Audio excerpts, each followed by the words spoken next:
মাননীয় প্রধানমন্ত্রী তারেক জিয়া দেশের আইন শৃঙ্খলা রক্ষায় দিনরাত কাজ করে যাওয়া আমাদের পুলিশ ভাইদের জীবনযাত্রার মান উন্নয়নে এবং তাদের বর্তমান বেতন কাঠামো পর্যালোচনার মাধ্যমে বেতন বাড়ানোর দাবি প্রতিবেদক বাইজিৎ। দেশের অভ্যন্তরীণ আইন শৃঙ্খলা রক্ষা, জনগণের জানমালের নিরাপত্তা এবং যে কোনো দুর্যোগপূর্ণ পরিস্থিতিতে পুলিশ বাহিনীর সদস্যরা জীবনের ঝুঁকি নিয়ে নিরলসভাবে কাজ করে যাচ্ছেন। রোদ, বৃষ্টি, ঝড় কিংবা উৎসবের দিনগুলোতেও নিজের পরিবারকে রেখে সাধারণ মানুষের সেবায় নিয়োজিত থাকেন আমাদের পুলিশ ভাইরা। এই পুলিশ বাহিনীর সাধারণ সদস্যদের বেতন ও সুযোগ সুবিধা পুনর্বিবেচনা করে তা বাড়ানোর জন্য মাননীয় প্রধানমন্ত্রী তারেক জিয়ার কাছে বিশেষ আবেদন জানিয়েছেন অনলাইন নিউজ পোর্টাল আজকের খবরের সম্পাদক। আজকের খবরের পক্ষ থেকে এক বিশেষ সম্পাদকীয় বার্তায় সম্পাদক বলেন, বর্তমান দ্রব্যমূল্যের বাজারে এবং জীবনযাত্রার ব্যয় বৃদ্ধির এই সময়ে নিম্ন ও মধ্যম পদের পুলিশ সদস্যদের বর্তমান বেতন কাঠামো দিয়ে পরিবার চালানো অত্যন্ত কষ্টসাধ্য হয়ে পড়েছে। মাঠ পর্যায়ে দিনরাত ডিউটি করার পাশাপাশি সন্তানদের পড়াশোনা, চিকিৎসা এবং পরিবারের মৌলিক চাহিদা মেটাতে অনেক পুলিশ সদস্যকেই হিমশিম খেতে হচ্ছে। প্রধানমন্ত্রী তারেক জিয়ার উন্নয়নমুখী এবং মানবিক দৃষ্টিভঙ্গির প্রতি গভীর আস্থা প্রকাশ করে সম্পাদক উল্লেখ করেন, পুলিশ বাহিনী আমাদের সমাজেরই অংশ।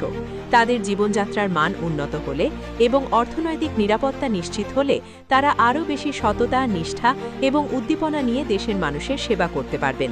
দুর্নীতির পথ চিরতরে বন্ধ করতে এবং মাঠ পর্যায়ের পুলিশ সদস্যদের মনোবল চাঙ্গা রাখতে তাদের বেতন ভাতা বাড়ানো এখন সময়ের দাবি।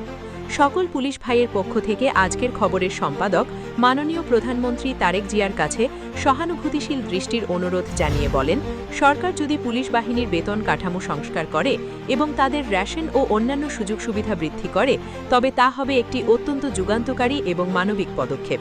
দেশের সকল সাধারণ পুলিশ সদস্য ও তাদের পরিবার প্রধানমন্ত্রীর কাছ থেকে এ বিষয়ে একটি ইতিবাচক ঘোষণার অপেক্ষায় প্রহর গুনছেন। শুধু একটাই কারণ যে পুলিশকে প্রশ্নবিদ্ধ করার কারণে এবং কিছু থানা ক্ষতিগ্রস্ত হওয়ার কারণে পুলিশরা অবরুদ্ধ হয়েছিল। প্রত্যেকটা থানায় গেট বন্ধ ছিল সেই সময়।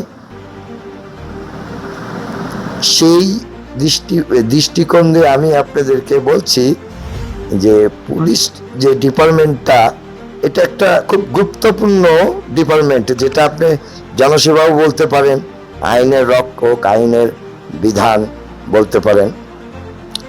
আর আমি তো আসলে আপনারাই ভালো করে বলতে পারবেন যে আসলে আমার কথাটাই স্পষ্ট হয় না, অনেক সময় বলে, আর মূর্খ মানুষ আমি, অনেকে বলে। তা আমি ওই শিক্ষিত হতে চাই না, যেই শিক্ষায় শুধু ভুল এবং মানুষকে প্রশ্নবিদ্ধ করে। ওই শিক্ষার ওই সার্টিফিকেটের আমি দাম দিই না। কেননা আমি যেটা করব সেটা যদি আপনার অপছন্দ হয়, দেখার দরকার নেই। আপনারা দেখবেন, বাজে বাজে কমেন্ট করবেন, এটা আপনার জন্য খারাপ হবে। কিংবা যে একটা ভালো কাজ করবে বিনা আপনাদের কোনো নিয়ে না এবং নিজের অর্থায়ন দিয়ে অনেক কিছু করে যারা, তাদেরকে আপনারা প্রশ্নবিদ্ধ করবেন, তাহলে তো সেই লোকটা আর করবে না, এই ধরনের কাজ আর করা উচিত না, করবেও না। যার জন্যে আমি মাননীয় তারেক সাহেবকে বলতে চাচ্ছি, ওনার আম্মা আমার খুব একটা প্রিয় ব্যক্তি ছিল এবং প্রিয় নেত্রী ছিল, যে কখনোই অন্যায়ের কাছে মাথা নত করেনি। আশা রাখি তারেক সাহেবও সেই কাজেই বহাল থাকবে। কখনো অন্যায়ের প্রতি আমাদের নেত্রী বেগম খালেদা জিয়া মাথা নত করেনি, আপনিও নত করবেন না, এটা আমাদের বিশ্বাস। তাই আপনার কাছে হাত জোড় করে অনুরোধ করে বলছি, শুধু একটি ডিপার্টমেন্ট আপনারা শুধু লক্ষ্য রাখবেন, পে স্কেল থেকে শুরু করে, আর একটু যদি তাদের বেতন ভাতা একটু বাড়িয়ে দেন, হয়তোবা এখন যে মার্কেটে একটা জিনিসের মূল্যায়ন আগের মতো আর নাই, মূল্য আগের মতো নাই। যে পণ্যটা কিনতে যাবে সেই পণ্যটার দাম 10 টাকা, 20 টাকা, 50 টাকারও অতিরিক্ত হয়েছে। আর বেতনটা কিন্তু ওই রকমই আছে। তাহলে দেশের প্রেক্ষাপট অনুযায়ী আমি ওনাকে বারবার করে অনুরোধ করে বলবো, হাত জোর করে অনুরোধ করে বলবো, পুলিশের যে সেক্টরগুলো আছে, আনসারের সেক্টরগুলো যেগুলো আছে, আর্মি থেকে শুরু করে প্রত্যেকটা আইন শৃঙ্খলা বাহিনীর বেতন একটু বাড়িয়ে দেন। তাদের খুব কষ্ট হচ্ছে, কিন্তু তারা বলে না।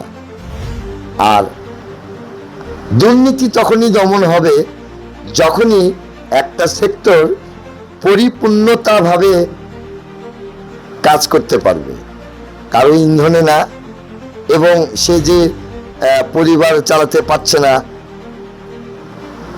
কিংবা অক্ষমতা ওখানে আছে, সেই সেক্টর কোনোদিনই ভালো কিছু রেজাল্ট আনতে পারবে না। তাই পুলিশ প্রশাসনকে এবং প্রশাসনিক বিভাগকে একটু নজরে রাখেন, দেখেন, বুঝেন। তাদেরও পরিবার আছে, তাদেরকেও চলাফেরা করতে হয়।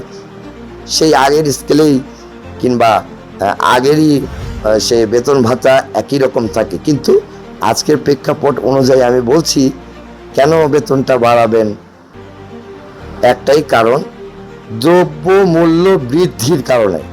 দ্রব্য মূল্য বৃদ্ধির কারণে এবং অনিষ্টাভাবে সারা জীবন সারা দিন যেই মানুষগুলো, ওই আইনের মানুষগুলোর কথা বলছি আমি, সারা দিন সারা রাত্রি 24 আওয়ার্স কাজ করে, সেই সেক্টরটা একটু আপনি পর্যবেক্ষণ করে যতটুকু আপনার সমর্থন হয় আপনি একটু বেতনটা বাড়িয়ে দিবেন।